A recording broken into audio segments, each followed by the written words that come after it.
Good afternoon, and thank you for coming out today on such a beautiful day to Gilcrease Museum. We're very excited to see you all here. We're very happy to have Stone Callery as our guest speaker to help us celebrate the Willard Stone centennial birthday weekend. We have an incredible show that I hope you stick around for. We'll have a tour at 2 o'clock. Mark Dolph, our curator of history, has agreed to come in on his beautiful Saturday and take us on a tour of the Willard Stone as he helped curate that exhibition. So he knows a lot about that. And Laura Fry, our curator, is here that helped him with that show. So we'll have a great tour after this. We also have a wonderful coloring book. If you are interested in Willard Stone's artwork, Linda has put together this really awesome book, and these are for sale at the gift shop. You're welcome to join us after the lecture and the tour, and she'll be signing these, so you can get a personally signed one if you'd like to get one of these as a gift. Also, we have, of course, our cake next door, which is really beautiful. It's made in the Willard Stone style. It looks like wood. So it's from Merritt, so I'm sure it'll be great. So please join us sometime between 1 and 4 for cake and coffee and lemonade next door. And Linda will be here most of the day today to help us celebrate her father's 100th birthday anniversary. So please help me welcome Linda Callery. Thank you. Am I on? Is it on? My name is Linda, and I am number 8 of 11 children, born to Sophie and Willard Stone. They raised 10. My oldest brother died in infancy, but anyway, I'm the youngest daughter, and I was always interested in art and followed Daddy around a lot and wanted to be with him whatever he was doing and everything. So this picture here is probably one of the last real photos that was taken right before he died, and this was just him. He had a sense of humor, and between he and Mom, that was passed on to all of us. And you know, in life, you can get through it a whole lot better if you have that sense of humor. So this was Daddy was born in 1916 in Oklahoma, Oklahoma. If you're not familiar with Oklahoma, it's down about 10 miles south of Muskogee. And the drawing, the sketch on the right is him. He had when he was 13, he was out playing in the fields, you know, and there had been some demolition work going around, and he picked up a dynamite cap, and as a 13-year-old boy does, he lit a match to it, you know. So it took off his fingers on his right hand and entered his face and his stomach area, and there just happened to be a plastic surgeon in Muskogee at this time. And this was Daddy was born in 16, so this was around 28, 29, something like that. And this plastic surgeon, he's a member of the Hall of Fame, Oklahoma Hall of Fame, and he wanted to go to the more impoverished areas to help the more impoverished people. And it just happened to be there, which I think that was a God-ordained thing that happened. And so he fixed up Daddy as much as he could. They couldn't redo the fingers, but he did his face and his stomach area and did all that. So that was, in this picture, Daddy, of course, got very depressed, and he quit school. And because his dream was to paint. He wanted to paint, and every scrap of paper he could find, he colored and drew on, and he'd go outside in nature, and then he'd come home and draw the animals and things that he saw. And but when that happened, and he was right-handed, it took off these first three fingers of his right hand, and so he was devastated. He couldn't color anymore, and his left hand was pretty much useless to him. It was kind of like, I'm left-handed, and my right hand doesn't want to work, you know. But so he couldn't really work in the fields to help his family. His dad had died when he was about 1.5 years old, and so his mother had the 7 children to raise, and they were sharecroppers.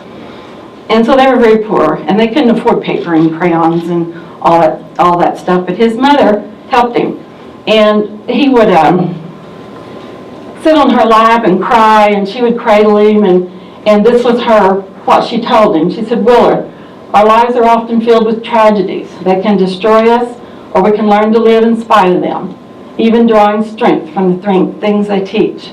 And what a profound statement, you know. And he took that to heart, and he overcame, as you can tell by his artwork. And about that, in that drawing, you can see he's sitting by the mailbox, and he gained the attention of the postmaster at that point, who was a Boy Scout leader. And so the postmaster brought Grant Foreman, who was a noted Oklahoma historian, out to meet Daddy. And then he convinced Dad to go to Bacone. It was the Indian school and college at that time. It was from first up to. And he went there, and A.C. Bluegill and Woody Crumbo were the art instructors there. And he took the figure drawing classes, but when it came to carving, they said, you know more than we do about this. So they found him in a closet. They said, "Clean out this closet and go in there and do whatever you do," So they had reached the point where, and so this is him in his closet there at Bacone, his first little studio. This is Mom and Dad met at a honky-tonk there in Oaktaw called the Log Cabin. That was his first meeting. This is more of a square dance drawing, but it fits what I wanted to tell you. And I kind of filled in sketches throughout. This is Mom and Dad right at the beginning. They lived in Oaktaw for a while. This is around when World War II was going, and Daddy lived there and worked in construction projects for the U.S. Army. And they lived there until my oldest sister Irene, and then little Grant, the one that died in infancy, was born there. And after that, they moved to Locust Grove. This is the sketch that Daddy did of he and Mom, and I thought that was very. But you'd want to see that. Those are both here at Gilcrease. He worked in World War II. After they moved to Locust Grove, he worked at the powder plant in Pryor because he couldn't go to war because he didn't of his fingers and everything. So he worked at the powder plant making ammunition for the war. From there, he went to. He had Mr. Gilcrease. He has the Gilcrease years, and I'm not saying a lot on that because the exhibit really says all of that. But from there, he worked for Ernest Wyman Ironworks here in Tulsa. And this kind of shows his sketch. He would sketch out the pattern, and then the bottom piece, he would carve that pattern out, and it's the same on both sides. So, which is, that took some doing to do. And then on the right are a couple of the patterns, and he made lawn furniture, the wrought iron furniture, and then he made bedroom suits out of it, and several different things. But Dad worked for him for 2 or 3 years. You can still find some of the furniture. I happened to be at a garden show going around to houses, and this lady had a set of the outdoor furniture. So anyway, this family picture was not a happy time. The photographer came over, and it was hot, and this looks like one of the really old photos where nobody smiled, Everybody was hot. Mom was frustrated trying to get everybody to stand still and smile. Well, with 10 kids, that's rather hard to do. Which one are you? Do what? Which one are you? I'm down there on the right. I'll go from the top left. This is Evelyn, and then Danny. Danny died a few years he was 43 when he died. The middle one is my oldest sister Irene, and then next to her is Lida. She was named after Daddy's mother. Then next to her is Jason. Now, Daddy had nicknames for most everybody. So the oldest daughter, her nickname was Skis. And so, you don't call her Irene because she's always Skis. And then Jason, the one on the right, his nickname was Briggs, from the Briggs and Stratton Motors, And so he's always been Briggs, and he really wants to be called Jason now, but it's just like, no. And then I'm on the right down there, and he just called me Lenny. Dwight, I don't think he really had, you didn't have a nickname, did you, Dwight? What was it? Because I didn't. Hood, Cosmo, he called me Okay. several. Okay. Well, yeah, Dwight probably deserved to be called several names. He was always chasing me and calling me Nanny, Nanny, Nanny. But the little one in the middle, my youngest brother, that's Michael, and poor child was named after Michelangelo, Leonardo da Vinci, and Daddy. So it's Michael da Vinci Stone is his name. The little one frowning here beside Dwight is Rocky Malloy, and Dad's father's name was George Malloy Stone, so that was here. And then Nettie is my next oldest sister, and Daddy there was a lady, Nettie Wheeler in Muskogee, that helped him, and she had a little gift shop there in Muskogee, and so Nettie was named after her, and her nickname was Chooch. So that's the first family picture. Okay, this one I just put in because, Daddy's sense of humor really comes out, and he used animals, a lot of birds, to say anything he wanted to say. If you put clothes on him, I just love the zoot suiter, I think that's owls, he did a lot of owls. And then he also used, the big owl, owl's always the wise, and he used him as a judge figure in a lot of things, and so he's pronouncing justice on the little, probably teenager, I imagine. And then the beaver, actually this page, the beaver page is in the coloring book, and I love that because the beaver's flapping his tail, one if by land and two if by sea, doing the Paul Revere. This piece, after Daddy worked for Mr. Wyman, he wanted to go out and be an artist without having to work at another job. But it just, it's hard, especially in Oklahoma during that period. It just, it's just really hard to make a living. So he worked out at McDonnell Douglas. Everyone's familiar with McDonnell Douglas. Okay, he was a die maker out there, and his place station where he worked, he drew all over the walls. And he did that at home too. And we had a counter in our kitchen, and Daddy was always drawing all over the counter. And Mom would come in and wash it down. So I quit doing that. So finally she kept a stack of scrap paper there by where he sat and talked on the phone. And so he started doing it on the little scraps of paper, and then she'd have him sign it. And one year for Christmas, each of his children got a framed collage of sketches, which was really special. But notice the big stump on the right. That will be in the next. That's called Uprooted. And I did this one so you could see three stages. The sketch was the first stage back there. And then he found that cedar stump. My brother-in-law and Lida and her family lived down on Spring Creek. And Danny, her husband, found that stump laying along the creek. And so he brought it up, drug it up, and put it on his back porch, and he was going to make a coffee table out of it. So one day Dad was down there fishing, and he said, Danny, I need that stump. I've been looking for that. I know what's in there, and I've been looking for that for 10 years. So he took it home with him, and then you can see the final picture is Uprooted. That is at the Five Civilized Tribes Museum in Muskogee. It's one of a trilogy of the Trail of Tears, and that is the first one where they're uprooted.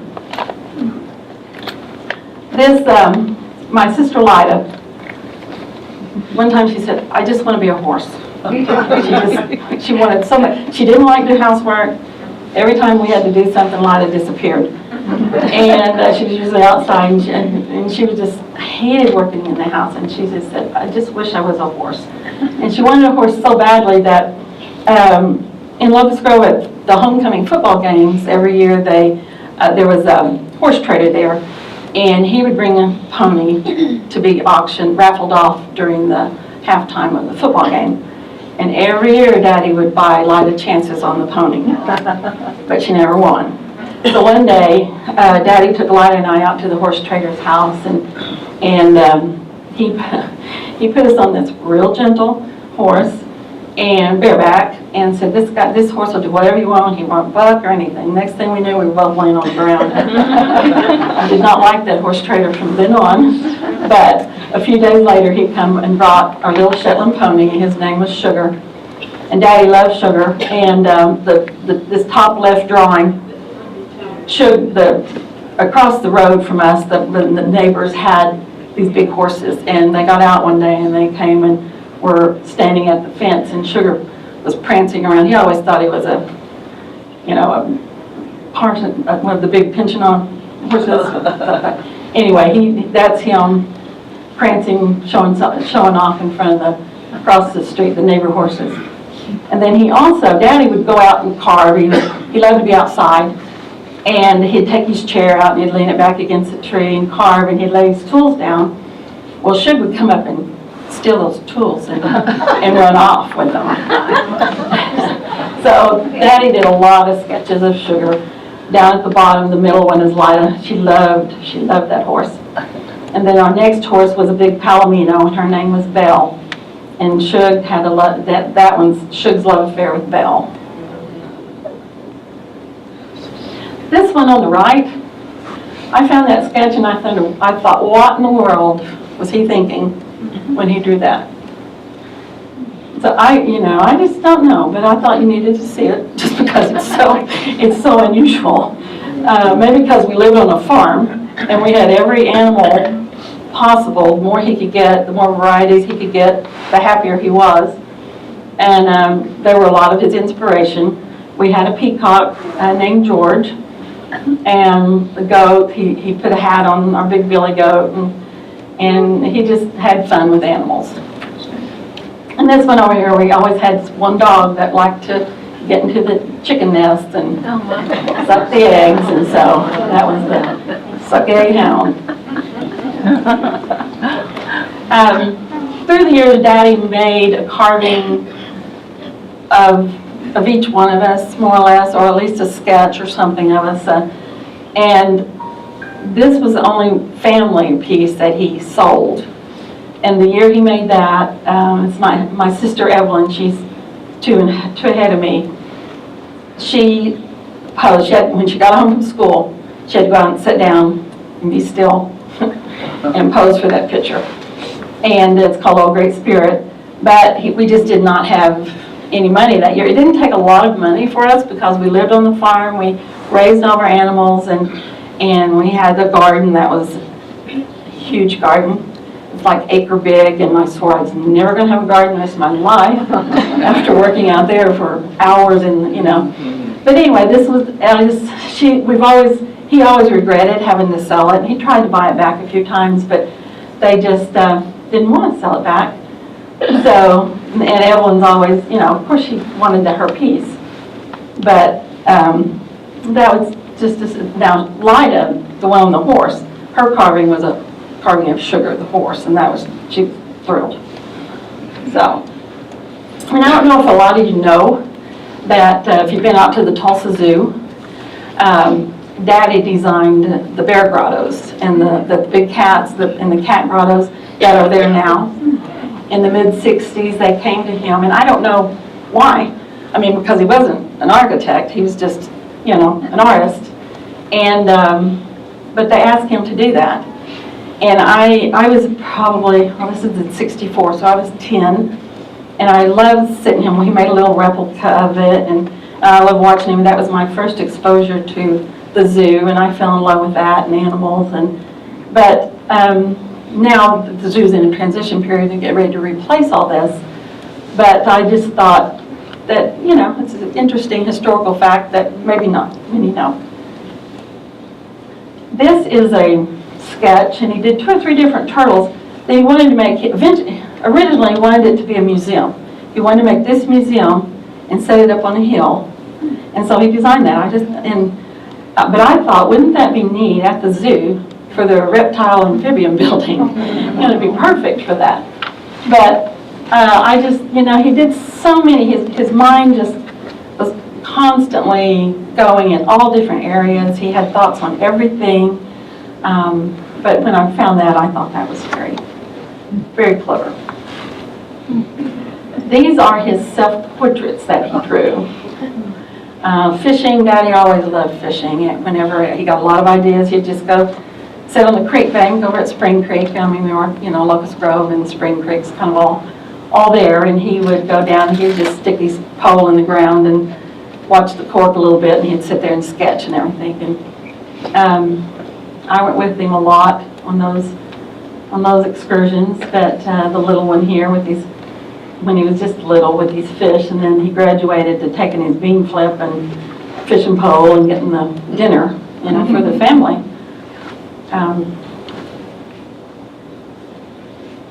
And this kind of shows, he did this drawing of himself finding the piece of wood that he wanted for a piece. And then this one on the left kind of shows what he saw inside that block of wood. So you could see kind of how his mind worked, and he looked for the piece of wood that had the idea, that he knew what was in there. And so this is how it did. I thought that would show you that, how he worked, his mind worked on that. He had a lot of thoughts on the politics, and very deep thoughts, and you can tell he spent a lot of time thinking about that. And one of the soldier, he said, "This man must have some rest, sir, a kind of special birth. He will serve you well, sir. He went through hell on earth." And I just thought that was, and then our seed on foreign soil, and then just the political statement in the world stalemate, and everything, all these thoughts are as good now as they were then. And there's several political pieces in the exhibit. If you haven't already seen it, you will. And this is just another example of the diversity of his thoughts and sketches and what went on in his mind. Spring, the time for new birth, and then the hickory nuts in the fall falling off. And I've recently been going through all his sketches and scanning them in the computer, so we'll have a good record of them all. It's amazing. I mean, we could be here for all week. These are just a few of the. Now this one, he did a book with Renard Strickland and sorry, I'll have to go back. Cherokee Spirit Tales. Jack Gregory and Renard Strickland from OU. They did a series for each of the 5 tribes, and Daddy illustrated the Cherokee version of that. And this one is about the proud possum. He had this big full tail of hair, and he was very proud of and he bragged about his tail full of hair. And all the rest of the animals in the forest didn't like him because he was a braggart, and he thought he was prettier than all of them. And so they were going to have a festival, and they told him that they wanted him to come, and they were going to have his tail specially prepared, the hairdresser. And the cricket told him, he said, "I'm going to wrap a string around your tail so it all stays together. Then when you get to the party, we're going to unwrap it, and everyone will be so proud." And so what he did, as he wrapped it, he cut the hair off his tail. So when the possum got to the festivities, he unwrapped his tail, and all the hair fell off. All the other animals laughed, and he looked around, and he was embarrassed, and so he just fell over and acted like he was dead as the possum playing possum. And that's where that legend comes from. This is my mom's doghouse collection. I know probably several of you have heard about her doghouse collection. These are all little ones. They, as all families, they argued. And whenever they argued, Mom would just not talk to him. The silent treatment. He didn't like that silent treatment. So he would go out and carve her a little carving and bring it back in and give it to her. And he said, "This is to get me out of the doghouse." And so she has a large collection.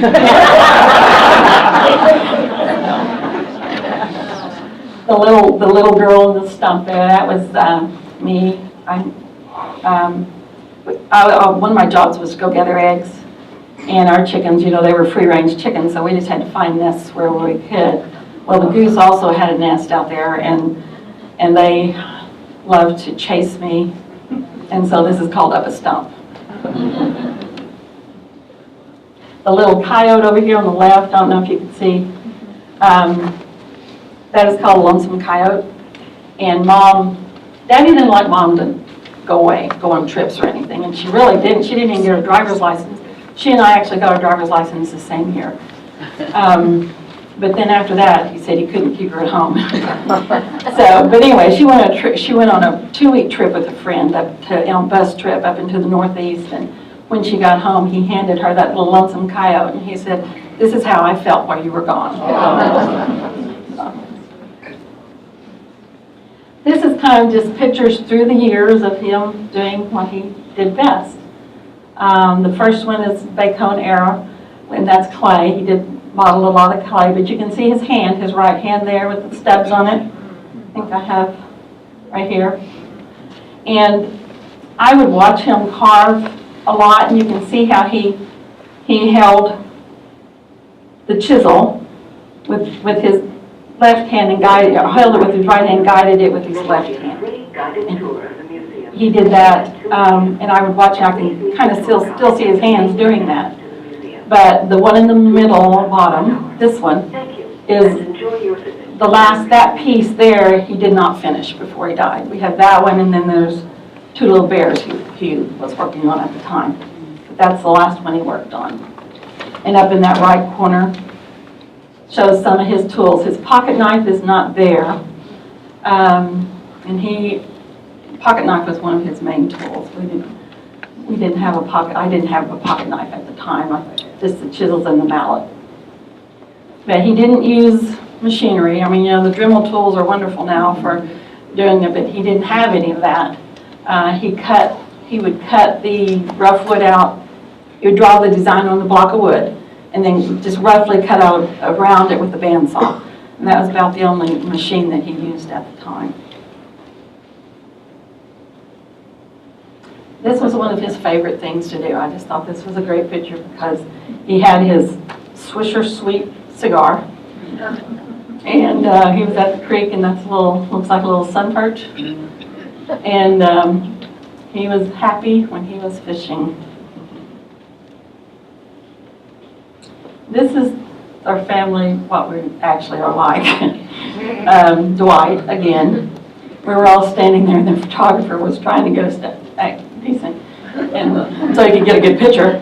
And Dwight told us a joke, which I won't repeat, but and right as the photographer snapped the picture, we were all just dying laughing. So this is really my favorite family picture because this is how it really was. And Daddy and Mom, I can tell you, they were trying not to laugh. They would have been.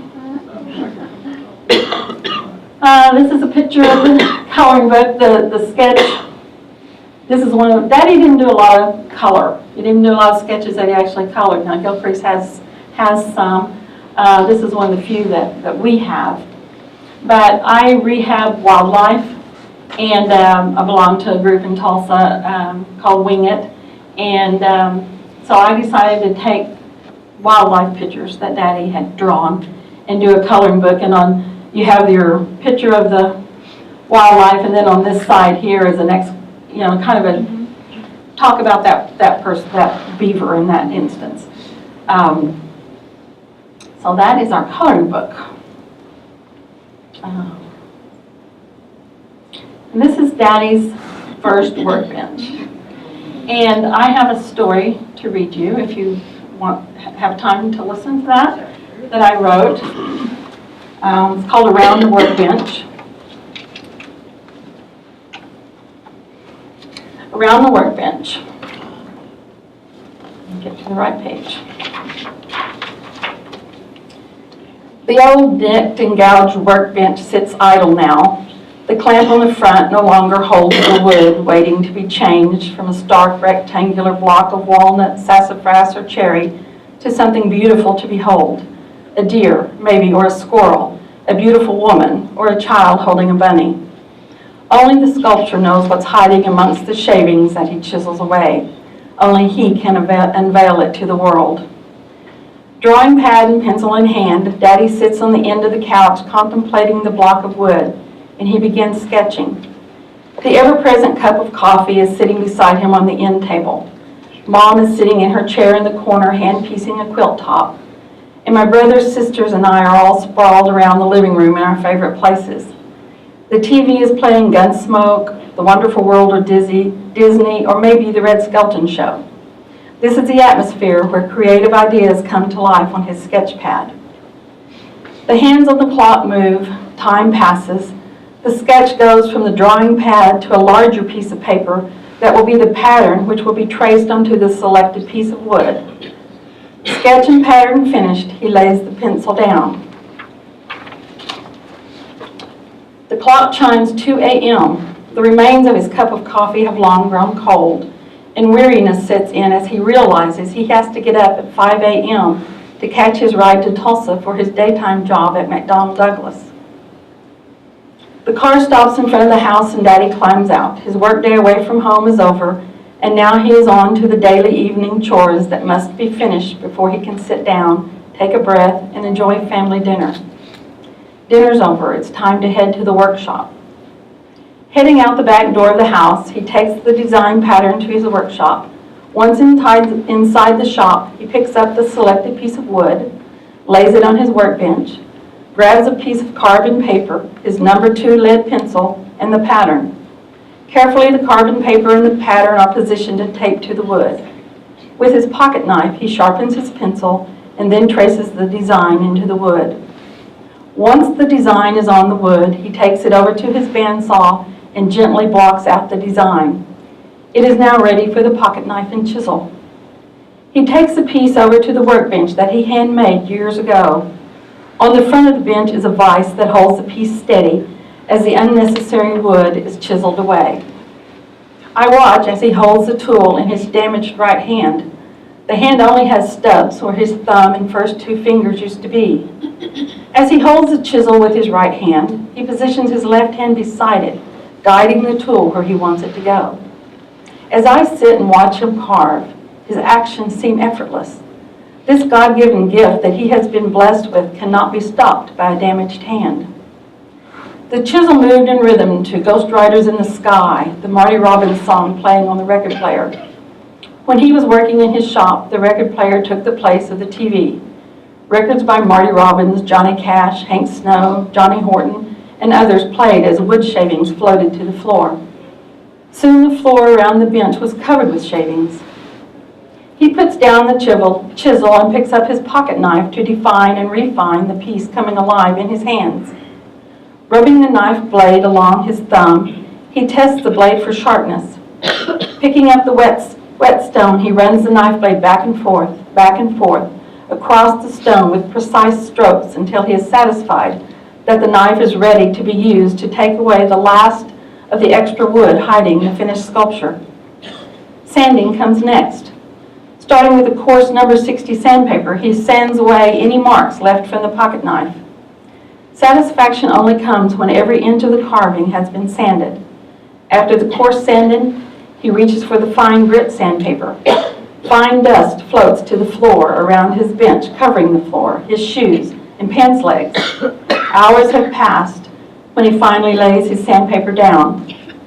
Picking the carving up, he blows away the last particles of dust and then wipes it down with a clean rag from his box of rags made from his old worn-out shirts, trousers, towels, and socks.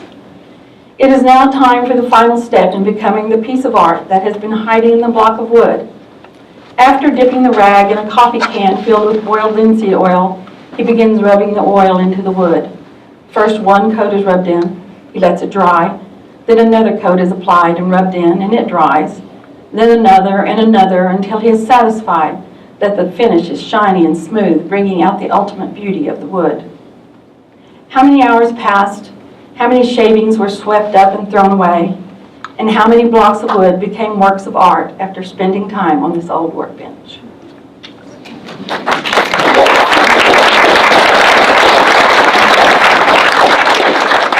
And that is all. Thank you. If you have any questions or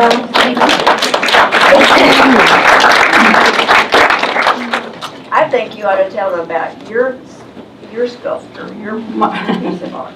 I paint and I do glass and mosaics, fused glass. I incorporate my fused glass into paintings.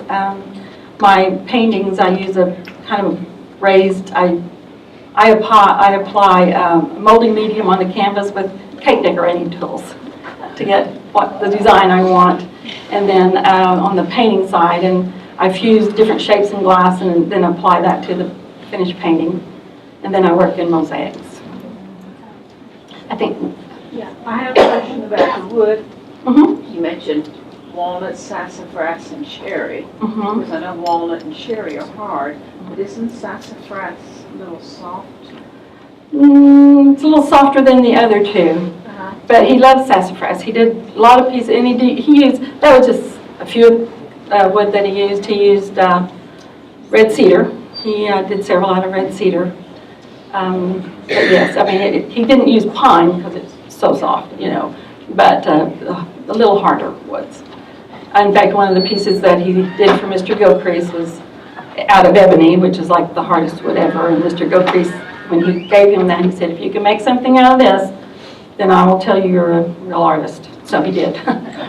So, Was he left-handed or right-handed? he was right-handed, and that's what he liked. Yeah. But he guided, he had to use his left hand to help guide the chisel and the knife. Yes?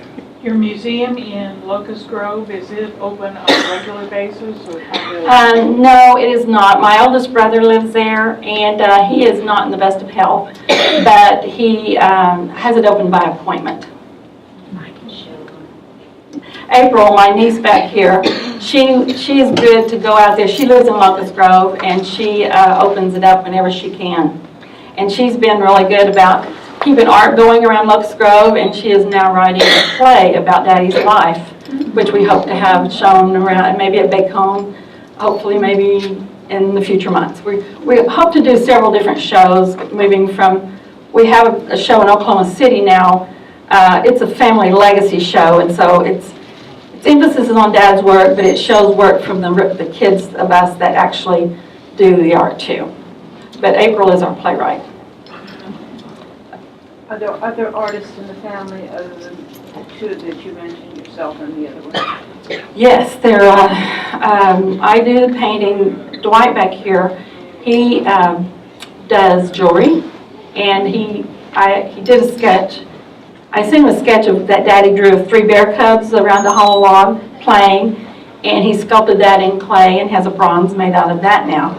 Very talented. He kind of has Dad's heart. He has the ideas, and he has the talent too. And then April, our playwright, and then we have several painters. When you enjoy this show, if you want to make the Oklahoma City to the Oklahoma Hall of Fame, that show will be up through the end of April. And then we hope to move it to Muskogee. So, yes. Just a quick question. I'm curious about how many Stone family members are here today in attendance. Well, I think we have just my brother Dwight, and then my brother who died, his daughter, one of his daughters, April, is here, and then a cousin, Jenny. And I think that's all that I've seen today.